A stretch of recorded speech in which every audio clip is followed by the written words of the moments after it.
এর উপর কিছু দলিল আদিল্লা পেশ করে আমার বক্তব্য রীতি টানার চেষ্টা করব ইনশাআল্লাহুল আজিজ। উপস্থিত মসজিদের সকল মুসল্লিকে উক্ত বক্তব্য অত্যন্ত মনোযোগের সাথে এবং অত্যন্ত সজাগের সাথে শ্রবণ করার জন্য আকুল আবেদন জানাচ্ছি। সম্মানিত উপস্থিতি, যারা রাসূল সাল্লাল্লাহু আলাইহি ওয়াসাল্লামের হাদিসকে দলিলই গ্রহণ করতে চায় না, যারা রাসূলের হাদিসকেই মানতে চায় না, তাদের উদ্দেশ্যে প্রথম যেটা কথা সেটা হচ্ছে হাদিসের অস্তিত্বহীনতাই কোরআনের অস্তিত্বহীনতা। তারা বলে থাকে কোরআন হচ্ছে সকল সমস্যার সমাধান।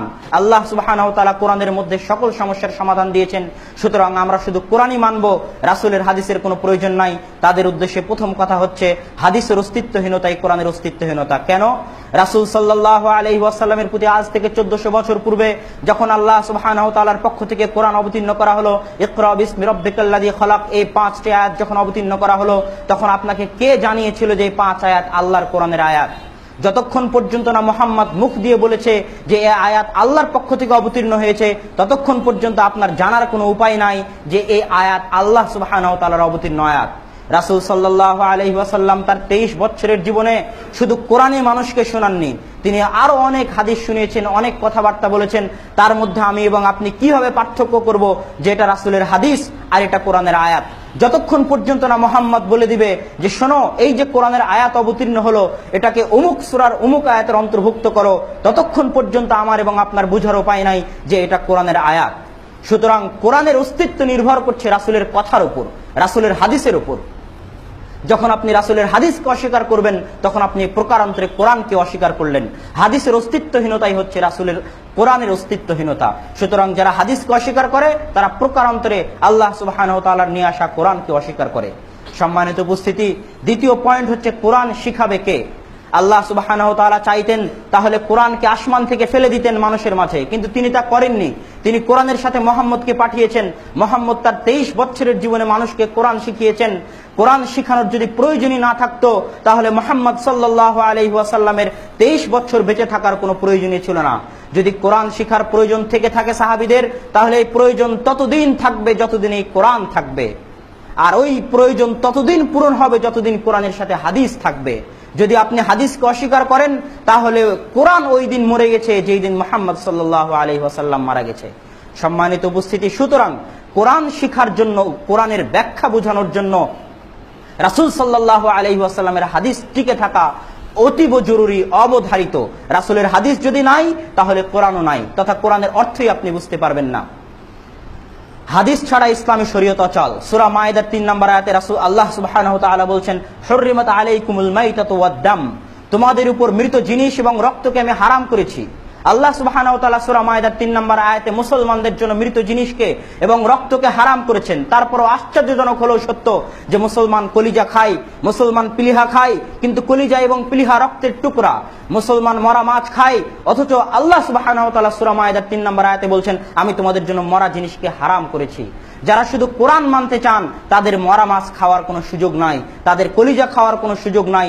কেননা দারাকুতনির 4794 নম্বর হাদিসে ইবনে ওমর রাদিয়াল্লাহু তাআলা আনহু থেকে বর্ণিত, তিনি বলছেন রাসূল সাল্লাল্লাহু আলাইহি ওয়াসাল্লাম বলছেন, উহিল্লা লানা মাইতাতান, আমাদের জন্য আল্লাহ সুবহানাহু ওয়া তাআলা 2টি মৃত জিনিসকে হালাল করেছেন, একটি হচ্ছে মরা মাছ আর একটি হচ্ছে মরা টিড্ডি। আরব অঞ্চলে এই প্রাণী পাওয়া যায়, মরা টিড্ডি। ওয়া উহিল্লা লানা দামান, আর আমাদের জন্য 2টি রক্তকে আল্লাহ সুবহানাহু ওয়া তাআলা হালাল করেছেন, একটি হচ্ছে কলিজা আর একটি হচ্ছে পিলিহা, আল কাবিদ ওয়াত তুহাল। সুতরাং যারা রাসূল সাল্লাল্লাহু আলাইহি ওয়াসাল্লামের হাদিসকে অস্বীকার করে, হাদিসকে মানতে চায় না, তাদের মরা মাছ খাওয়ার কোনো সুযোগ নাই। সম্মানিত উপস্থিতি, আল্লাহ সুবহানাহু ওয়া তাআলা সূরা জুমার 11 নম্বর আয়াতে বলছেন, ইযা নুদিয়া লিস-সালাতি মিন ইয়াউমিল জুমআহ, যখন তোমাদেরকে জুমার দিনে সালাতের জন্য আহ্বান করা হয়। জুমার দিনে সালাতের জন্য আহ্বান করা হবে, কোন সালাতের জন্য? ফজরের সালাতের জন্য, জোহরের সালাতের জন্য, আসরের সালাতের জন্য আহ্বান করা হবে। কি বলে আহ্বান করা হবে? আরবি ভাষায় তাআল, তাআল বলার মাধ্যমে আহ্বান করা হবে, না আল্লাহু আকবার, আল্লাহু আকবার বলার মাধ্যমে আহ্বান করা হবে? এই আয়াতকে আপনি আপনার জীবনে কিভাবে বাস্তবায়ন করবেন রাসূলের হাদিস ছাড়া? শুধু তাই নয়, পুরো 5 ওয়াক্ত সালাত আপনি রাসূলের হাদিস ছাড়া কিভাবে আপনার জীবনে বাস্তবায়ন করবেন? আল্লাহ সুবহানাহু ওয়া তাআলা সূরা তাওবার 108 নম্বর আয়াতে বলছেন, লা মাসজিদুন উসসিসা আলাত তাকওয়া, একটি মসজিদ যাকে স্থাপিত করা হয়েছে, প্রতিষ্ঠিত করা হয়েছে তাকওয়ার উপর। এই মসজিদ কোনটা? আল্লাহ সুবহানাহু ওয়া তাআলা পবিত্র কোরআনে বলে দেন এই মসজিদ কোনটা। আপনি কিভাবে নির্বাচন করবেন যে এই তাকওয়ার উপর প্রতিষ্ঠিত মসজিদ কোনটি? রাসূল সাল্লাল্লাহু আলাইহি ওয়াসাল্লাম তিরমিজির 3099 নম্বর হাদিসে বলছেন, ইন্না হাযা লামাসজিদি হাযা, ওই তাকওয়ার উপর প্রতিষ্ঠিত মসজিদ হচ্ছে আমার এই মসজিদে নববী। সম্মানিত উপস্থিতি, আল্লাহ সুবহানাহু ওয়া তাআলা পবিত্র কোরআনের দ্বিতীয় পারার 7ম পৃষ্ঠায় রমজান সম্পর্কিত আয়াতগুলোর মধ্যে বলছেন, কুলু ওয়াশরাবু হাত্তা ইয়াতাবায়্যানা লাকুমুল খায়তুল আবিয়াদু মিনাল খায়তিল আসওয়াদ, ততক্ষণ পর্যন্ত তোমরা খাও এবং পান করো যতক্ষণ পর্যন্ত সাদা রেখা কালো রেখা থেকে পৃথক না হয়। এই আয়াতের আপনি বাস্তবতা এবং ব্যাখ্যা কি বুঝবেন? সাহাবী আদি ইবনে হাতিম বলছেন যে যখন এই আয়াত অবতীর্ণ হলো তখন আমি একটা কালো সুতার একটা সাদা সুতা আমার বালিশের নিচে রাখলাম, তারপরে অপেক্ষা করতে থাকলাম পার্থক্য করার জন্য, পার্থক্য করতে পারলাম না। ফাযাকারতু যালিকা লিরাসূলিল্লাহ সাল্লাল্লাহু আলাইহি ওয়াসাল্লাম, রাসূলকে যখন আমি এই কথা জানালাম তখন রাসূল বলছেন এই আয়াতের ব্যাখ্যা হচ্ছে সাওয়াদুল লাইলি ওয়া বায়াদুন নাহার, রাতের অন্ধকার আর দিনের স্বচ্ছতা। এই আয়াতের ব্যাখ্যা রাসূলের হাদিস ছাড়া আপনি কিভাবে করবেন? 2351 নম্বর হাদিসে, আবু দাউদের 2351 নম্বর হাদিসে রাসূল সাল্লাল্লাহু আলাইহি ওয়াসাল্লাম এই আয়াতের ব্যাখ্যা করে দিয়েছেন।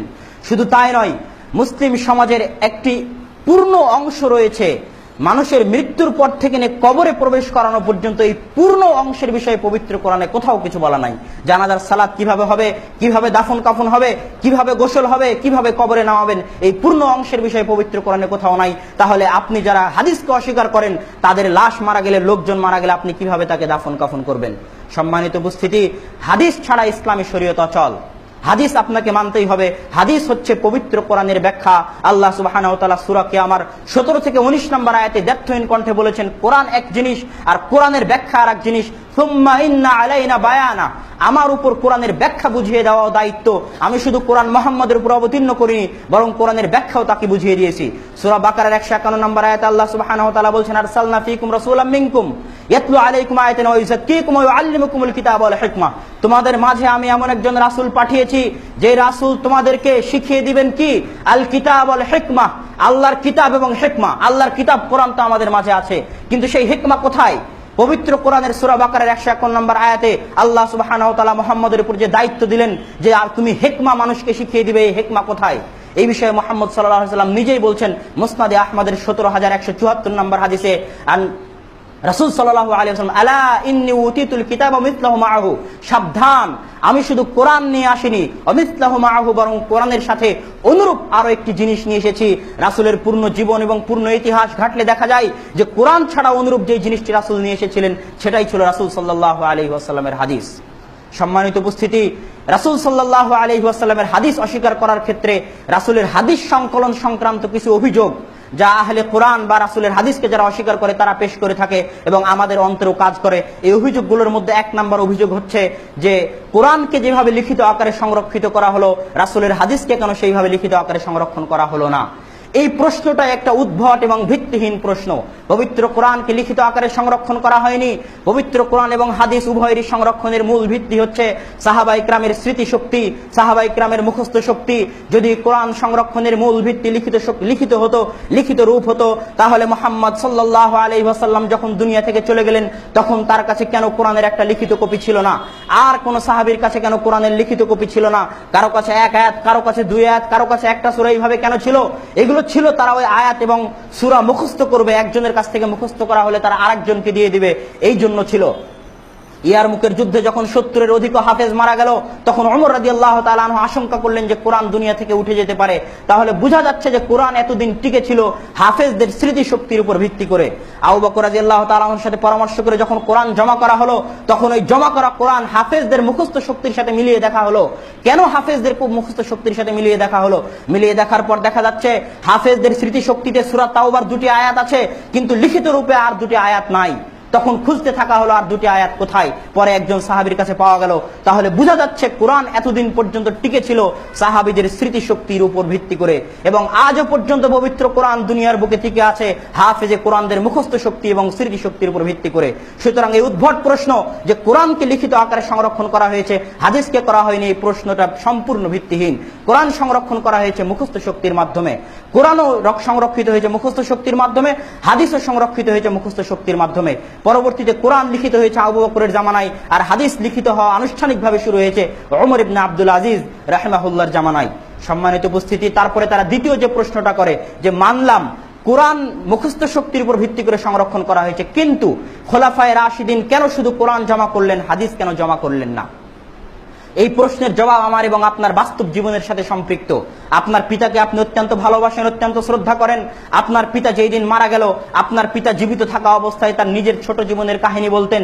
আর আপনার পিতার একজন গুরু ছিল, একজন শ্রদ্ধেয় শিক্ষক ছিল, ওই শিক্ষকের কাহিনীও আপনার পিতা আপনার সামনে বলতেন। আপনার পিতা মারা যাওয়ার পর আপনি আপনার পিতার জীবনের ঘটনাগুলো নিয়ে আলোচনা করবেন, জীবনের ঘটনাগুলো নিয়ে পর্যালোচনা করবেন। আপনার পিতার ওই ভালোবাসার শিক্ষকের কথা খুব কমই স্মরণ করবেন। আর রাসূল সাল্লাল্লাহু আলাইহি ওয়াসাল্লামের সাহাবায়ে কেরাম রাসূলকে এতই ভালোবাসতেন যে খোলাফায়ে রাশিদিন যদি সাহাবীদেরকে চাপ দিতেন যে তোমরা হাদিস জমা করো, তখন সাহাবায়ে কেরাম অত্যন্ত আগ্রহ এবং উৎসাহের সাথে হাদিস জমা করতেন। এবং হাদিস জমা হওয়ার পর প্রত্যেক সাহাবী তার যে হাদিস মুখস্থ নাই, ওই হাদিস মুখস্থ করার জন্য, কেননা মুহাম্মাদের প্রতি তাদের রয়েছে অগাধ ভালোবাসা, ওই হাদিস মুখস্থ করার জন্য তারা আপ্রাণ চেষ্টা করতেন। তখন তাদের অজান্তিক কোরআন অবহেলিত হয়ে যেত।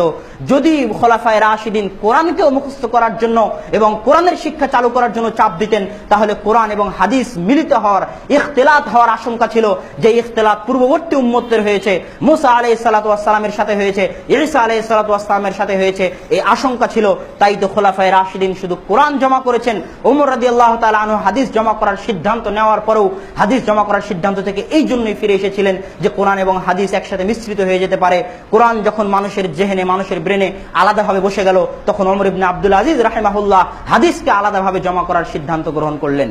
এই পর্যায়ে আরো একটি প্রশ্ন দেখা দিতে পারে যে কোরআন তো সাহাবারা জীবিত থাকতেই খোলাফায়ে রাশিদিনই জমা করেছেন, আর হাদিস সংকলন করা শুরু হয়েছে আনুষ্ঠানিকভাবে প্রায় 100 হিজরির দিকে। তাহলে কিভাবে আমি এবং আপনি বুঝবো যে এই হাদিসগুলি রাসূলের মুখনিসৃত বাণী? সম্মানিত উপস্থিতি, এই প্রশ্নের জবাব অত্যন্ত মনোযোগের সাথে শুনবেন।